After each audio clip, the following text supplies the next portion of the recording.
If you're a pop culture junkie who loves TV, film, music, comedy, and other really important stuff, then you've come to the right place. Get ready and settle in for Classic Conversations, the best pop culture interviews in the world. That's right, we circled the globe so you don't have to. If you're ready to be the king of the water cooler, then you're ready for Classic Conversations with your host, Jeff Dwoskin. All right, Sari, thank you so much for that amazing introduction. You get the show going each and every week, and this week was no exception. Welcome, everybody, to episode 296 of Classic Conversations. As always, I am your host, Jeff Dwoskin. Great to have you back for what's sure the most delicious episode of all time. My guest today is Chef Mike Haracz, former McDonald's corporate chef. He's here to spill all the Filet-O-Fishes, I guess. And that's coming up in just a few seconds. And in these few seconds, Ann Moses of Tiger Beat was here last week. Do not miss that episode. Ann had a million stories to share. Right now, we're breaking some exclusives, some Mc-exclusives with Chef Mike. Well, maybe, I don't know how exclusive they are. We're diving into what is the McRib? What is a Filet-O-Fish? Why are those ice cream machines always broken? Why are McDonald's French fries the best French fries? Also, LTO means limited time offer. I realize we say that a lot during the episode, so I just wanted to let you know what that means. That's a product that appears in a store for a limited time. So to put you in the McDonald's mood, Big Mac, Filet-O-Fish, quarter pounder French fries, icy Coke, thick shakes, sundaes, and apple pie. And the cup ran away with the spoon. Adoo. Enjoy my conversation with Chef Mike Haracz. All right, everyone, I'm excited to introduce my next guest, the former global manager of culinary innovation for McDonald's. I'm excited to chat it up with Chef Mike Haracz. Hey, Chef. Hello. Pleasure to be here. Thanks for having me. I'm excited to talk about McDonald's and your background. And I'm a big fan. You know, we followed each other on Twitter forever, but a big fan of all your content. But after watching The Bear, I'm just excited to literally be able to call someone chef. Love it. You could call me chef. You could also regular Mike, whatever works for anyone. Usually I'd say if you are working in my kitchen and I have the chef coat on and we're doing chefy things, all right, you can call me chef. If I'm walking down the street in flip-flops and my workout attire, just Mike is fine. I feel like the TV show The Bear sort of elevated the title of chef. And so now it's like Chef Mike would be something I'd want to call you. I mean, I'm sure this show helped quite a bit, maybe because I'm living that life. It's just always been around, but maybe that gives the average folk a little more incentive to call somebody chef and its meaning and all that. But I am a big fan of the show as well. I mean, I started calling my wife chef. Perfect. How'd that go over? Go over well? We do. We go herd chef, you know, or like nice. Behind Very you, good. chef. Love it. So I love all your TikToks. I was stalking all your things. I think you found a lot of energy and kind of power on TikTok. I will say up front, if at any point you bring up ketchup, the interview's over. Now, I do need to clarify something. I love ketchup in things. I love ketchup in sauces, and I love ketchup on burgers. But if somebody is making knockoff, this tastes just like Big Mac sauce, and if they put ketchup in it, that is wrong. There is no ketchup in it. So that is the only way or only reason I get upset about ketchup is when somebody claims it's in their authentic knockoff Big Mac sauce. I don't even get mad if you're like, hey, I made this Big Mac sauce, but I made some changes to make it to my own preference. And if you add ketchup to that, awesome, because you're not trying to recreate the original. You're doing your own thing. Cool. So it's a very fine line of me getting upset about ketchup and me not so much. It's a pretty hard line you got on. There's many very hard line. TikToks. You're like the Gordon Ramsay kind of guy coming down and making the world safe for homemade Big Mac sauces. I can't say I've had a Big Mac in a bit, but growing up, eating my fair share of Big Macs, it never even occurred to me to make my own Big Mac sauce. Yet it happens to be an entire thing on at least TikTok. That's right. And because of where I've worked in the past and my following, now when I say things on the internet, it seems like they're trying to make news out of things sort of those social media news outlets of this former chef said this on his TikTok and make a whole article about it. And I'm like, I spend 30 seconds in my car before going into my real job, just like, what should I say? I don't know. How about I do this? And now it's a very important journalistic written up thing when I was just talking for 30 seconds just to fill some time. So that's cool. And Chef, I got to say, we'll get to some of those, like, because the world needs to know why 10:30 is the worst time to eat at McDonald's. Sure. But we'll get there. We're going to get there.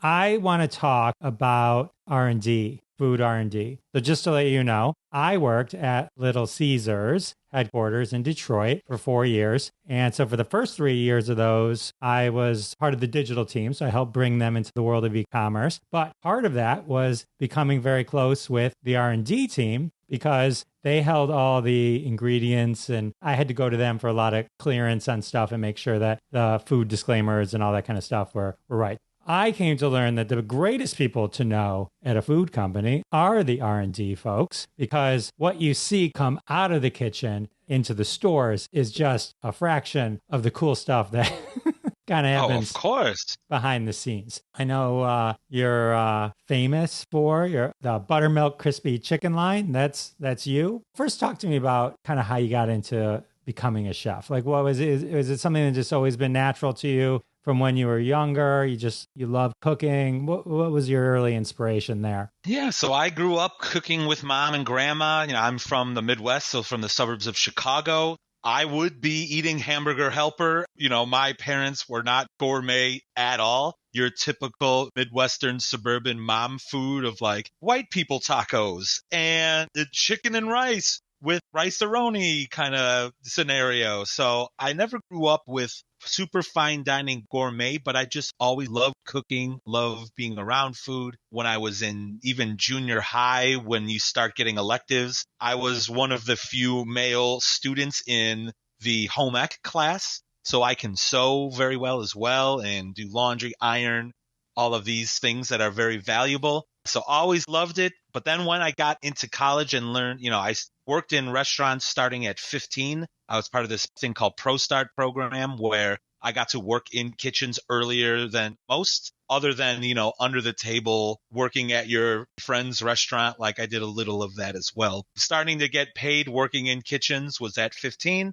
Got in the culinary school and quickly learned I don't want to open my own restaurant. The chance of success, the hours, nights, weekends, and holidays. The story goes that I also play guitar and wanted to be in a metal band after graduating. So nights, weekends, and holidays, that's show night. I can't be cooking in the kitchen. I got to be up front melting the faces. So kind of a little bit fell into the R&D world just because I knew I wanted to have a life. Also, it's a little more career safe if you could get into it just because you are not working in a singular restaurant. You're more in that corporate 9-to-5 world. So there's just a lot of opportunity to cook and do the other fun stuff, which, as you're aware, I do a lot of the other fun stuff too, which might not have been able to happen had I worked in traditional restaurants the rest of my life. And then worked in food manufacturing since 2006 in a variety of different companies, developing stuff for many of the top 200 chain restaurants, supermarkets. There's a good statistical probability that anyone listening to this has eaten something I've developed. If you eat food at a supermarket or chain restaurants, I've been around, there's a possibility, yada, yada. Fast forward, got to be the manager of culinary innovation for McDonald's. And now I am a corporate executive chef for a global ingredient supplier. So still doing R&D stuff, but having a good old time. Can you disclose any of these Chef Mike creations that you mentioned a moment ago? Not exact items, but you could imagine the top 200 chain restaurants, all the big dogs that you'd expect. I've been in their corporate kitchens. I've visited Taco Bell, Burger King, Chick-fil-A, KFC, all the pizza places. Because not only would I worked at McDonald's as an end user, a lot of my time was either ingredient or product manufacturers, which could be sold to any of these companies. So I was all over the place. All right. I'll name something in secret, and then you tell me if you worked on it. Rhymes with blopper. No, that was well before my time. What is because I know at Little Caesars, the R&D team had a lot of space. It's not like, here's your corner of the kitchen type thing. It's like, I remember once we saw something on Reddit and I took it to them and we tried to make it. It was like one of the people in the store. That was one of the things I see you have clips on TikTok all the time where people in the store would post stuff. And especially when I was on the marketing side, it was like, that was the stuff that like would ruin our day. Cause it was like, no, you can't post stuff from behind the scenes. People don't understand. I know like in your videos, like they wear blue gloves when they're touching protein in the United States, at least, right? And so when you're making pizzas, you weren't using gloves because then you're cooking it. And so that was pre. And so, but people wouldn't understand that. And it would cause quite PR conundrums. Yep, of course. He's touching raw sausage that he's putting on a pizza. Well, in the United States, it's not a ready-to-eat food, so technically you don't need gloves for that. You would need gloves if you're washing produce or salad that is not going to be cooked, things of that nature. But yes, constantly the internet and humans love to give their opinion on things that they have no understanding of. Oh, yeah, it's amazing. And just to be clear, there was a very strict hand-washing process at Little Caesars. And, if you touched your face or anything, back to the wash your hands. I mean, and that's still a big debate internally in the U.S. is very use glove heavy compared to any other country. So other countries will be like, why would you use gloves? Because that's a false sense of feeling like your hands are clean, where if I did not have gloves, I know my hands are dirty. I'm going to go wash them. And the proper procedure in the U.S. is anytime you change gloves, you are supposed to wash your hands before putting on a new pair of gloves. So I just washed my hands. Why am I wearing a pair of gloves as well? I have to abide by the U.S. serve safe and, sanitation codes. I cannot influence in that area, so I follow the rules, however they're listed or posted. Disclaimer that I follow the rule. Disclaimer. Right? It's all good because then the food's cooked. I mean, it is weird watching people like put lettuce on it with no gloves. I do get weird. Like, I don't even like when the waiter brings my salad and their thumb touches the lettuce. It's just a thing, you know what I mean? Yeah, absolutely. And that's, again, that is why servers are supposed to put food on trays when bringing it to your table to avoid some of that touching of the plates. And a lot of food code, a lot of visible food safety things are in place purely because that's what consumers want. That's a big reason why ingredients come and go, food manufacturing, whether it's with scientific data supporting why we should not eat this thing, or people's general opinion, whether it's, like I said, not fact-based. They just said, I don't want this. And if enough people say that it's bad, then it gets removed from food sources. Did McDonald's across the country, let's just focus on the U.S. for a second, have, as a chef, like in certain places, they couldn't make this or didn't carry? Because I remember like at the different pizza places, some would have jalapenos, some use this kind of mushroom, some use this kind of mushroom. It wasn't like 100% always consistent. And sometimes that's supplier issues for the part of the place in the country they might be, but even like pricing could be different. You guys had the same franchise, corporate owned. Yeah, it was. Now I think it's even more than 90% are franchisee owned versus corporate because that makes more money for the organization. McDonald's US is very regional. There were regional items that would be sold. For instance, in the East Coast, there's the McLobster. So Maine and up in those parts, it would be like a lobster roll. In California, there was the Gilroy garlic fries. There was a national launch of them. I don't think they sold as well, and we could not call them Gilroy garlic because that's not where the garlic came from. There is like scratch-made biscuits and gravy in certain McDonald's locations in the South, and that is very much based on consumer demand, trends, regionality, things of that nature. But it does make nationally launching any items difficult, not only for sourcing ingredients, but all of those regional owner-operators all have a voice. They can vote on what they want in their marketing window. They can vote on, do they want the McRib this season or do they want to pass? So a lot of times in those commercials at participating McDonald's, because some regions are like, nah, we don't want the McRib. We got other stuff going on. And corporate's like, great, our national launch thing, with national advertising doesn't actually work in your area. Now a bunch of consumers are going to ask, where's the McRib? And what do we say from a PR perspective? Yeah, I understand that. And like from an R&D point of view, when you were to, or the team that developed the McLobster, which I really wish they would bring, I would love that. Yeah. That would bring me, I would go to McDonald's for that. Is the lobster fresh or is it like frozen, or couldn't you get that lobster? What kind of lobster is it? It's legit lobster, right? It is legit lobster. It was from frozen, but it is the same source that a lot of those lobster roll carts you might find in that area that sell kind of lobster roll, very basic. It's the same lobster that everyone else is getting. It's not just like McDonald's beef is bought on the open market because they're not vertically integrated like they are with chicken. Vertically integrated means they own the farms, the feed, the egg, the chicken. They sell off parts that they don't use, yada, yada. McDonald's beef is bought totes of 10s, 20s, 30s, which is lean to fat ratio, is bought on the open market like everybody else. It's ground in their facilities. It's the same beef that you buy at your supermarket, but people don't believe it. People think it's got all kinds of stuff in it. And that's another fun part of my R&D job. When I have been in the place looking at the thing being made, can see the labels, I know label legality and how things need to be labeled and promoted. And I say, yes, McDonald's is 100% all beef. And somebody said, no, I taste there's a something or other. Like, no, it's not. You could believe whatever you want, but you're literally wrong. I'm telling you facts and you don't believe me. Once that wall is hit, it's like, okay, you could say whatever you want. I'm not going to convince you otherwise. It's filled with whatever.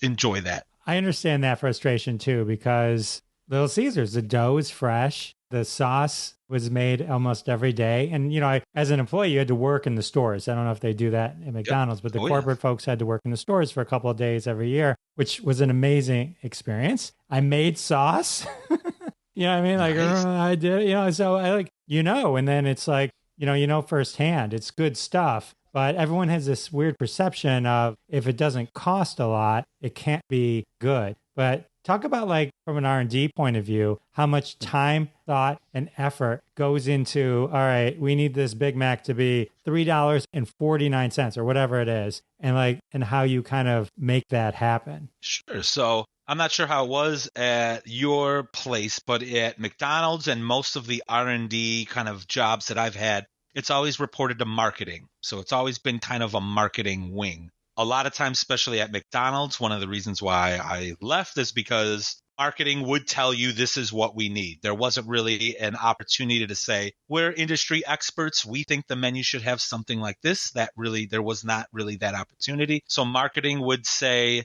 all right, we have a bunch of data supporting why we need this spicy thing. We've got Technomic, Chain Store Guide, Mintel, our sales data, seeing what's on store shelves. Here's all the reasons why we want something like this. Here's our toolbox of ingredients we can or cannot use for whatever reason. We don't want artificial anything. All right, so we know we can't use artificials. We need natural. XYZ ingredient is a hot button issue right now, so we don't want to use it. That doesn't mean that it is good or bad. That is going off of consumer trends, social media information, whatever it might be. So, okay, don't use that. Then they decide the marketing window when it's going to be sold, when it needs to be ready.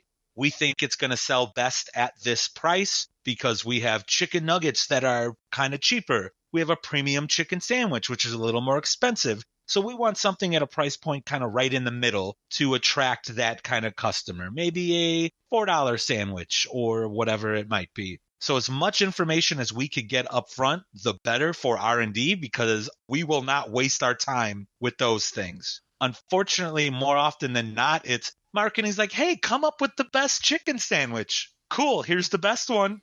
Way too expensive, and we don't like that flavor, and we don't think we should. So can you make it a lot cheaper now? What price do you want? I don't know. It needs to be cheaper. Give me the info you want, and I will make it like that. So much easier, but there's usually a little disconnect, trial and error, that kind of thing. So my point is, usually R&D, at least in the capacity that I've been, somebody is telling you this is what we need, fit it in this box, and how good can you make it with these parameters? in that scenario, are we talking about full menu items or like longevity menu items or limited time offers or both? Both. Yeah. Even with LTOs. Now with LTOs, you could get away with a little more. We're going to make this a ridiculous color and it's going to, a pumpkin spice latte type thing where we want everyone to try it once. We're going to try to run out of the stock of what we have and then it's gone. Like there's some of that certainly happening in the industry.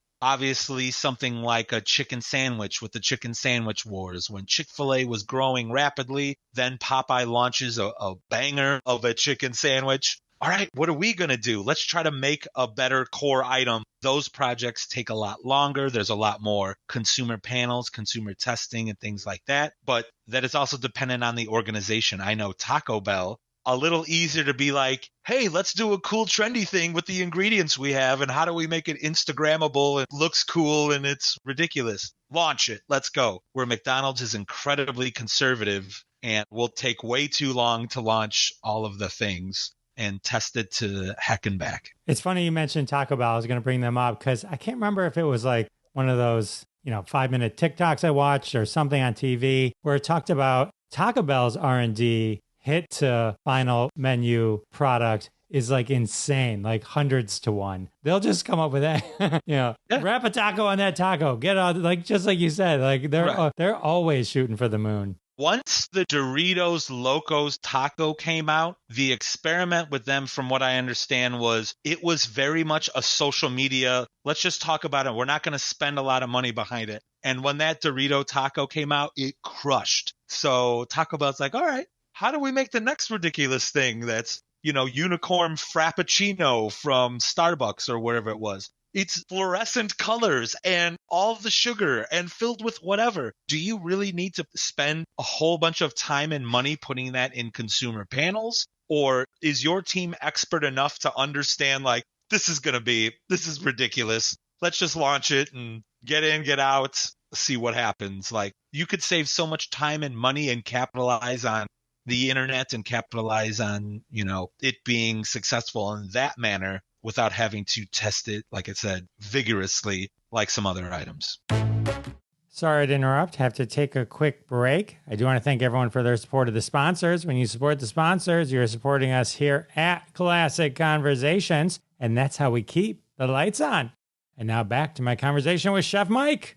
When you were at McDonald's, how much, I don't want to say corporate espionage because that makes it sound nefarious, but fun for a movie if we were to make a movie. But how much were you kind of keeping, trying to figure out what Burger King was doing or Wendy's, which I know you later worked with, but oh, the rumor is Burger King's got a Western whatever coming out, and then try to match them, beat them, all that kind of stuff. I wouldn't say it's like necessarily beat those people to the punch. You would know. I mean, it is so easy to understand when, this Burger King is testing this item in 10 restaurants. That's in the media. People hear about it. People talk about it. McDonald's gets wind of it. Oh, look what's going on. The major things like chicken wars, for instance, Chick-fil-A started taking share away in the chicken category. There is a finite number of people who order a chicken sandwich every day. So it's not like this is a made up number. Like, you can do research and get data to understand here's chicken consumers. And now Chick-fil-A is 40% of all purchases, where 5 years ago it was 30%. They are taking away share from everybody else. How do we get it back? So it's not necessarily espionage. But then scenarios like what I was in, where I'm told to make the best new chicken sandwich. All right, here it is. Owner-operators think that we should just make a Chick-fil-A knockoff sandwich. Okay, great. So somebody else on the team is making a Chick-fil-A, 2 pickles in a foil pouch with butter. Looks like Chick-fil-A. We put it in consumer tests and consumer panels, and mine wins. And they're like, let's do it again. Okay, 5 times in a row, my chicken sandwich wins. And then higher ups are like, owner operators want the Chick-fil-A version. Okay, then why am I doing this? We shouldn't have even tested mine, even though mine keeps winning and is better than all the ones. And you don't want to go with it. I have the data supporting it.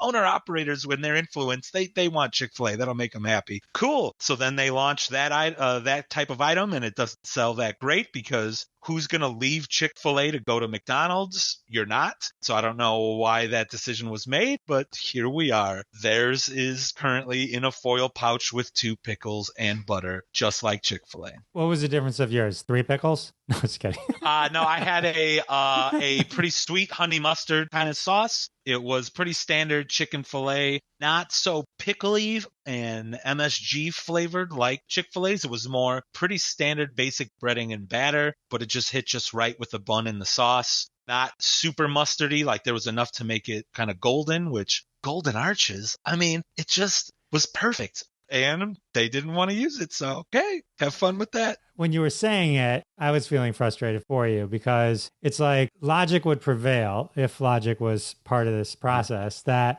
they're not going to come to McDonald's for the same thing. You have to one-up it. The only reason they'd come to McDonald's for an exact Chick-fil-A is if for some reason those people were obsessed with McDonald's Diet Coke or something, right? So now they can get both things that they want. But otherwise, it'd be like, who's going to switch? Do you know the magic of Chick-fil-A? I mean, I've never walked by a Chick-fil-A at the mall or even an outdoor one where it's not lined up like the most popular ride at Disney World. I like always. This is how I would explain. Do you have any friends who are obsessed with Apple? I will only buy Apple products, Apple phone, Apple laptop. When the new one comes out, I'm going to get the new one. Yes, I may be me.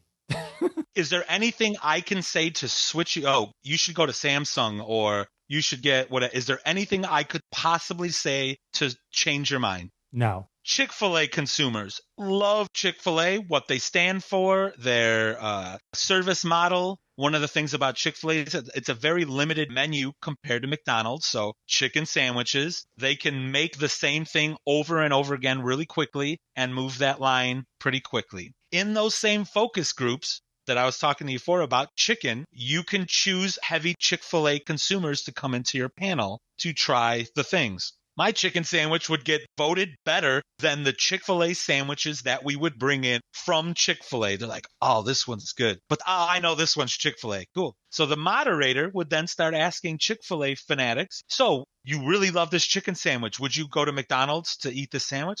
No, I'm a Chick-fil-A consumer. So you like the new one better that's not from Chick-fil-A, but it will not get you to go to a new restaurant to eat the new thing? Oh, no, I'm a Chick-fil-A consumer. Cool. There you go. They are obsessed. They are set in their ways. Just like I love Kirkland brand anything from Costco because I'm a suburban dad. I'll go to Costco and buy whatever, even illogically have a love for their toilet paper for no other reason other than it's Kirkland brand. It's Costco. It's got to be good. That mentality dictates so much purchasing intent of consumers. Like everybody buys stuff for no logical reason every day, all the time. They don't buy food just because it's the best tasting. It might be convenient. It might be quick. You're getting it because somebody else is going there and you want some. There are so many other reasons people buy food other than it's the best tasting that all of that is factored into a lot of the R&D work that we do, which is sometimes I need to take the chef hat off and be like, hey, they just want the cheapest macaroni salad at Walmart. If we can make the cheapest $1 for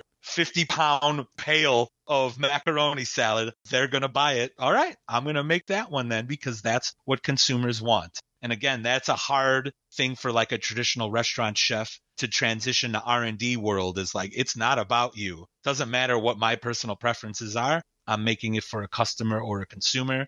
Get into their world and understand why they're buying it. That makes sense. But what it doesn't make sense is then if McDonald's knew that, why they would even bother with the chicken sandwich. That is because in that scenario, owner-operator influence really took over. So when you develop anything for McDonald's, not only is the average customer, let's say my customer as an R&D chef, I'm cooking for the people that go in there. Anytime anything new comes out, you have to present a business case to the different regions and the influential owner-operator groups. So you would test it in one restaurant, then 10, then 50. And there's data that you gather. How well did it sell? How did people like it? all that gets put into this big presentation, and I'm technically selling more to owner-operators than to customers. The owner-operators are my customer, and I need to pitch these new items to them for them to accept it and go in their restaurant. Just like the McRib isn't always the nationally launched item because that group doesn't want it. Maybe they didn't like the business case. There was other things going on. So those owner-operators, some of which may own 20 or 30 restaurants in their region, are now voting on national. This is not, you need my 20 restaurants in Georgia. My consumer knows chicken. It should be this everywhere. Well, in Maine, in Cali, in Washington, they eat a little different than those from Georgia. So sometimes those owner-operators who get their influence are not necessarily making the best choice for a national launched item. It's a little more for their consumer, their understanding of McDonald's, and that's where the battles, the corporate jargon battles ensue between corporate and owner-operator folk. So you've mentioned the McRib a couple times, so I have to ask. I'm totally on board with how you describe beef. What is a McRib? McRib is pork. I mean, it is anytime you have a chopped and formed thing like a McNugget or a meatball or something different than just a burger patty, 100% ground chicken breast. If you were to cook it and eat it, it's dry. It doesn't taste very good. So then you add salt for some flavor. Maybe add a little marinade for moisture, but you don't want the moisture to leach out. So maybe you add breadcrumb. Maybe you need to add some egg or protein to bind the structure together. And now it is not 100% chicken. It's chopped and formed something or other. Just like the McRib, it's basically a big old pork meatball. Ground large chunks of pork are ground up, mixed with other ingredients, your seasonings, your preservatives, you can call it filler, but some of it is for texture. 100% just pork, cooked however they cook it, ground, whatever, it's okay. But you want it to be juicy, succulent. You want all these flavors in it. So other things are added to it, but there is no strange things in there that should scare anybody. And if anybody does have questions, the best thing you can do for information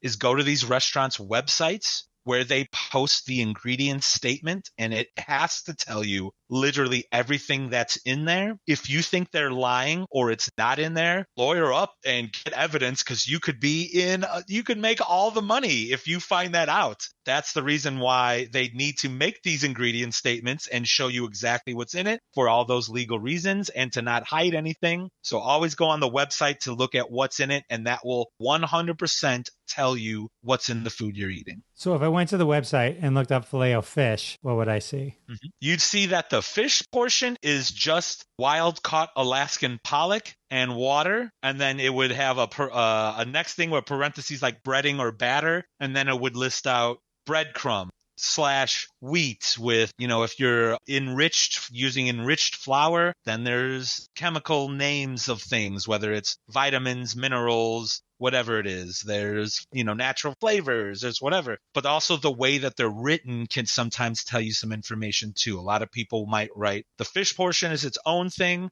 Here's the breading and batter. But if you want people not to steal your info, you can mix all of that together in one ingredient statement, but they are always written in order of predominance in the thing you're eating. So if fish is labeled first on the ingredient statement, 51% or the majority of the thing you're eating is fish. And then the next ingredient, and then the next ingredient. So Filet-O-Fish is a fried fish, though, right? It's a fried fish sandwich? Yeah. Okay. Yep. So, and pollock, that's like cod, basically, kind of similar? For the most part, it is a light in flavor fish. Again, it's caught wild in Alaska, and it's actually processed on the ships. So the fish is basically caught, descaled, processed, and frozen into these big old blocks. So think of a big bin with layers and layers and layers of fish, almost like lasagna of fish, stacked and packed as much as you can get because, the fish is only, so big. They're not huge or anything like that. So it is whole muscle. It's not ground, but those big frozen blocks are then cut into the squares you know and love. So it might be 2 to 2.5 fish worth of fillet in each one of your pieces. That frozen square is breaded and battered and par fried, and then those are shipped to the restaurant to be fried and cooked fully before you enjoy it slathered in tartar sauce. And I looked it up. Pollock is actually a very healthy fish when not fried. It's actually, Of course. yeah, Yes. I'm saying like compared to like a whitefish or something, that's even more. Well, let me ask you. So you were at McDonald's from 2015 to 2019. The Founder came out in 2016, the Michael Keaton movie, The Founder, about Ray Kroc and the origins of McDonald's. Did that boost? Did you see like a difference in sales and people coming in during that time? Not a whole lot. It probably increased social chatter, but a lot of people who were anti-McDonald's looked at the movie and was like, see. A lot of people who were pro-McDonald's looked at the movie and was like, see. It became somewhat political. Some people think he's a mean jerk for what he did. Some people think he's a shrewd businessman. McDonald's took the position because McDonald's does not own the Ray Kroc estate. I think like the Red Cross or like there's some interesting owner of Ray Kroc's estate is the one that the movie people made a deal with. So McDonald's corporate had nothing to do with the movie at all whatsoever. And we were told not to make any public comments about it at all whatsoever. It was interesting because the people, when you work at any one of these fast food or QSR type restaurants, they've come from every other QSR. There's usually a mix. So there were people that I worked with that worked at McDonald's and they were like, oh, it was, they had opposite views. They're like, it wasn't mean enough. It was like, it was too mean. Yep.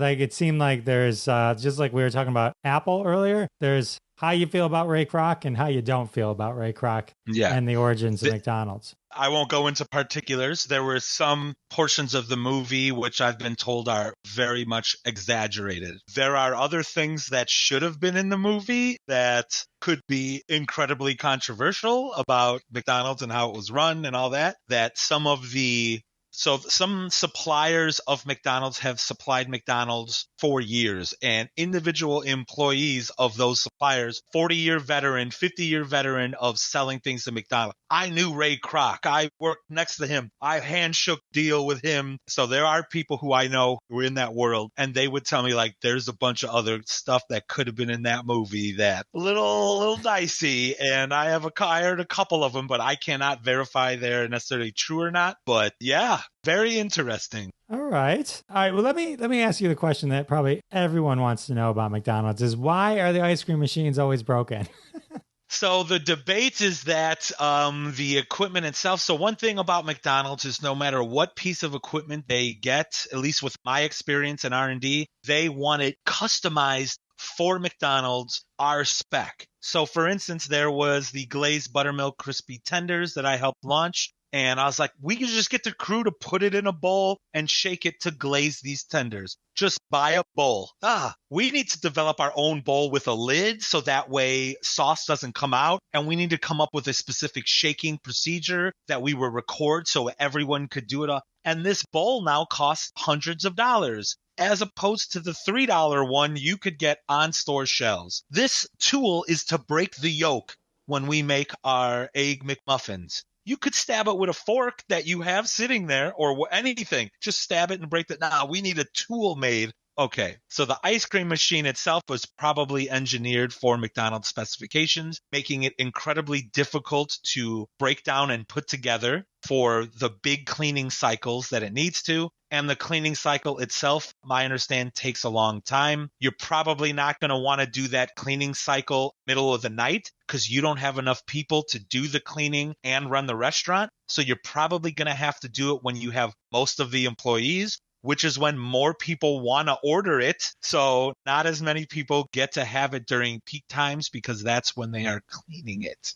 I also understand that an owner-operator can simply just say, that's taking too much time. I could sell more burgers and make more money. It's broken. It's down. We can't just order something else because a lot of times folks are already there. Just get something. What do you want? Nuggets instead? All right, get that instead. I'm already here. So there's a lot of trade in that scenario. So the myth is that it's always broken. I don't know if that's true, but certainly a lot of people have some feelings about that. That is what you would be led to believe on Twitter. Mm-hmm. Absolutely. All right. One question for you is the ketchup that you put on a hamburger different than French fry ketchup? Well, if you go on the McDonald's website And I have no insider knowledge. This is based, you have to do your own research. You go on the McDonald's website, look under their burgers, because that would be the ketchup that is applied grill side, and look at that ingredient statement, and then look at the ingredient statement of Heinz ketchup or the ketchup packets that are given away that say Heinz on them. From what I have looked up, it is almost identical. Heinz calls out, I think, onion powder and spices in their ingredient statement, where McDonald's does not. So I don't know if that means that Heinz ketchup is more flavorful and has more things in it. I don't know if Heinz has a special recipe just for McDonald's. But based on that, they seem to be almost similar. McDonald's may have a version that's a little cheaper because they took onion powder and spice out and just add natural flavors instead. Not 100% sure, but based on the ingredient statements on the website, they're almost identical. Sorry to interrupt. Have to take a quick break. Do you want to do a quick nod to my friend Mike Green, who inspired this question and the little mispronunciation rhyming joke earlier? That was an homage to him. All right. And we're back with more ketchup talk. Let me ask the question a different way. So you have the French fry packets. That's what you get for the packets. Yep. Or if the ketchup ran out, like the little pump ketchups or the packets, could you give someone the ketchup that you put on a hamburger to use for French fries? That is a great question. I'm not sure if there are a lot. I think you can request, like, let me get the grill side ketchup from the restaurant. Like, we ran out, give me a side, and they could put it in a cup. I don't think they're discouraged from giving you that, but that is a good question of is it so different that can cause any issue from. I'm not 100% sure on that. All right. I stumped the chef. Okay. We'll keep going. I would assume the ketchup, the dispenser, maybe the ingredient statement's on a ketchup dispenser. Because if you go on the website and look up just ketchup under the sauces category, I'm not sure if I'll have to check if that is different than the ketchup listed on the burgers. That's one way to maybe see if there is a difference, because a side of ketchup and ketchup that comes on the burger for nutritional information, that might be different. I'm not sure. Very interesting. All right. So the rumor is if I use a McDonald's straw at a Burger King and drink from the McDonald's straw, it'll taste like a McDonald's fountain drink. I think true, but flavor and all those things are up to the individual. So the myth is that McDonald's gets its own syrup and it's transported in metal containers, and the filtration system at McDonald's are better than anyone else, and the syrup lines and the water lines are chilled in a way that make it hit different. But the straw is also a little wider than your average other competitor's straw. So if you kind of want that experience, I think you take the McDonald's straw, bring it over to the competitor. If they've got Diet Coke or whatever, Sprite, whatever it might be, try using a McDonald's straw in that drink, because you are just getting more beverage in your mouth quicker than using other straws. Maybe that's a little different. Maybe you're going to taste the McDonald's flavor that way. Greatest LTO that flopped at McDonald's could be under your reign or another time. Like, you can't believe it flopped. Not like the chicken where you're like, it's going to flop because of the data. Greatest thing that ever flopped. At my time, I don't think anything really flopped. You can go urban legend. I mean, everybody wants the McDLT back. So the McDLT, I wouldn't say that it failed. I think it sold well in the beginning and then dropped off. It was in a styrofoam container where you keep hot food on one side, cold food on the other, which makes sense. That could be cool. The issue is that it is not environmentally friendly. That is a lot of packaging. And doing it this day and age, if McDonald's announced it's bringing styrofoam back for the McDLT, there would be all the sides would complain about something. And we know that being true because while I was there, McDonald's got rid of the styrofoam cups that were only in the South for a while for sweet tea sales specifically. And when McDonald's removed styrofoam cups from sweet tea, they lost $5 million in sales of sweet tea sales. So a lot of people left to go to competitors who still sell a styrofoam cup for their drink, because you can't have your drink sweating in hot summer days. Like, that's horrible. And we're not willing to trade styrofoam for anything else. So people just stopped going to McDonald's purely for the cup. So yeah, McDLT probably would not come back in that capacity for those reasons. The flip side of that same question, what's the thing you can't believe people love and even still eat to this day? All right. So let's talk about the McRib. And this is not really it's not about the McRib. So I came out with buttermilk crispy tenders. So the next one was supposed to be a glazed buttermilk crispy tender, which launched and did very well. I'm a certified barbecue judge and do barbecue competitions on the side too. So I was like, all right, we're going to make competition-worthy barbecue sauce for these tenders and put it in a focus group and see what people say about it. Like onions caramelizing. It's kind of like Blues Hog style, which is a very popular competition-style barbecue sauce a lot of people use. So, but I made it my own, cooked it down, like a chef would make an amazing barbecue sauce. Put it on the tender, start serving it to heavy McDonald's users. First person takes a bite. What is this? Moderator is like, oh, this is more of a upscale competition style barbecue sauce. No, we just want the McRib sauce. Why can't you just put the McRib barbecue sauce on this? And then the group think, the whole room's like, yeah, you know what? We like the McRib. Why don't you just put the McRib? No one was thinking that until a person says it. And then group think happens and everyone's now, yeah, we should have totally done. So in test after test, people are like, we just want the McRib barbecue sauce. Okay. It's not a great barbecue sauce in comparison. Yes, it's unique. Everybody likes it. But I was giving you the bomb fire barbecue sauce, but the average consumer just wanted McRib barbecue sauce. So, okay, Chef Mike loses this battle. Some people don't deserve you, Chef Mike. That's right. How dare they have their own tastes and opinions on things? Ugh. That was sarcastic out there, everybody. Just FYI. FYI.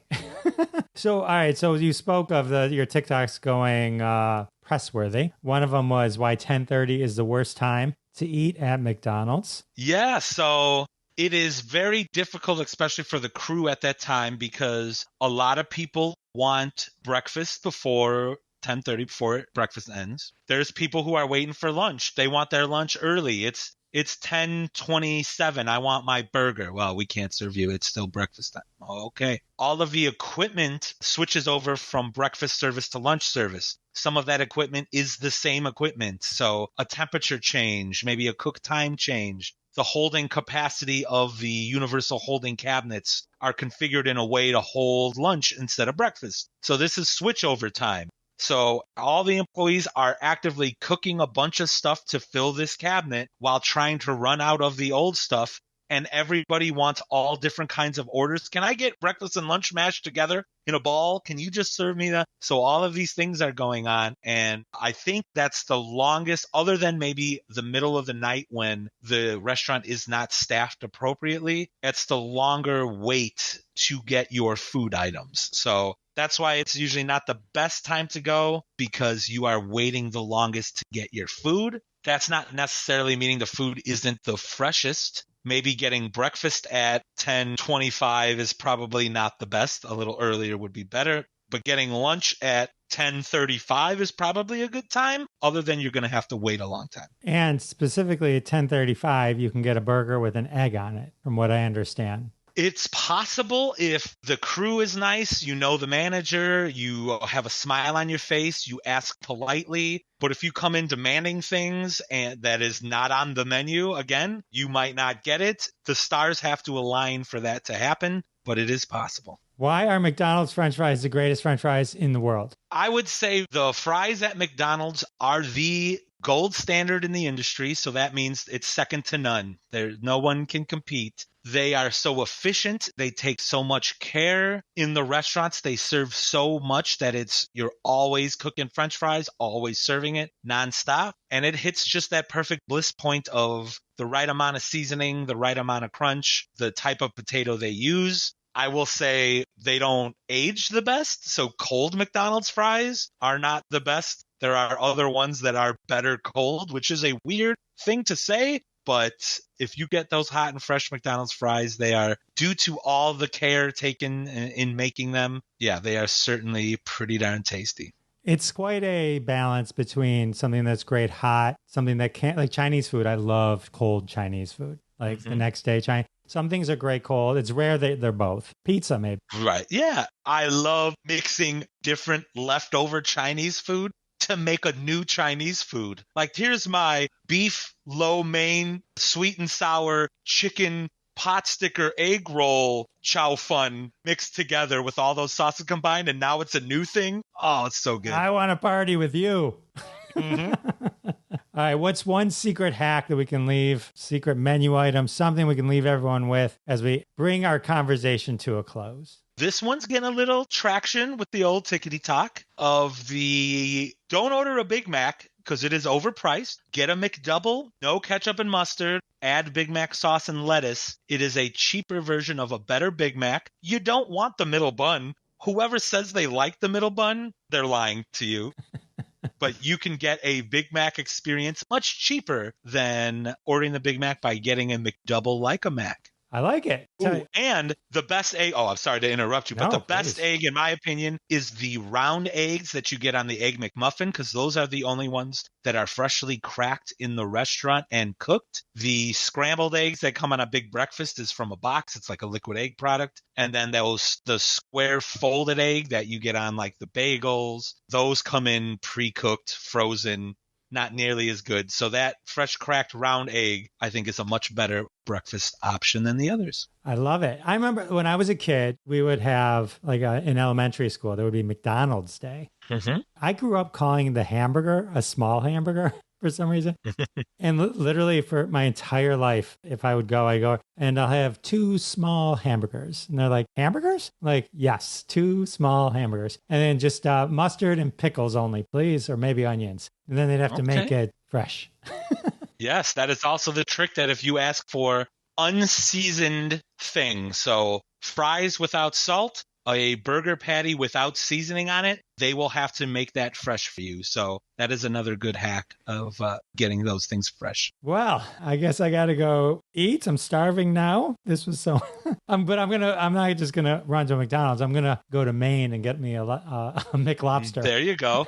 There is also the other one is a Old Bay seasoned Filet-O-Fish. So I think the mayonnaise actually has Old Bay seasoning, or the tartar sauce is like an Old Bay seasoned tartar sauce that is on the East Coast sometimes. Might want to look that up too. Oh, I will. Oh, were you responsible for Szechuan sauce from Rick and Morty, or bringing it back, or both? Bringing it back. Bringing it back. So yeah, 98. I was a freshman in high school, so did not live in corporate world. But when Rick and Morty season 3 came out, I was the one due to it. That'll be we'll have to do this again, because I could do the whole time talking about this Szechuan sauce story. But yes. All right, we'll do that then, because you're a joy to talk to, Chef Mike. I appreciate it. I'm glad we finally got to meet in real life. Yes, outside. Instead of just hashtag wars, we're finally doing something a little different. I love it. Thank you so much for hanging out with me. I really appreciate it. Of course, my pleasure. All right. How amazing was Chef Mike Haracz? Definitely follow him on TikTok. Follow him on Twitter. He's a master at TikTok, I got to tell you. Lots of great videos. I've known Chef Mike for a while on Twitter. Like we talked about, we hashtag warred together. So it was great to finally actually have a conversation with him and learn all the secrets of McDonald's. Hope you enjoyed our deep dive. Can't believe the interview's over. Another huge thank you to Chef Mike. And another huge thank you to all of you coming back week after week. It means the world to me. Oh, and I do want to say I tried that McDouble trick with the Big Mac sauce. Definitely delicious. And I'll see you next time. Thanks so much for listening to this episode of Classic Conversations. If you like what you heard, don't be shy and give us a follow on your favorite podcast app. Also, why not go ahead and tell all your friends about the show? You strike us as the kind of person that people listen to. Thanks in advance for spreading the word, and we'll catch you next time on Classic Conversations.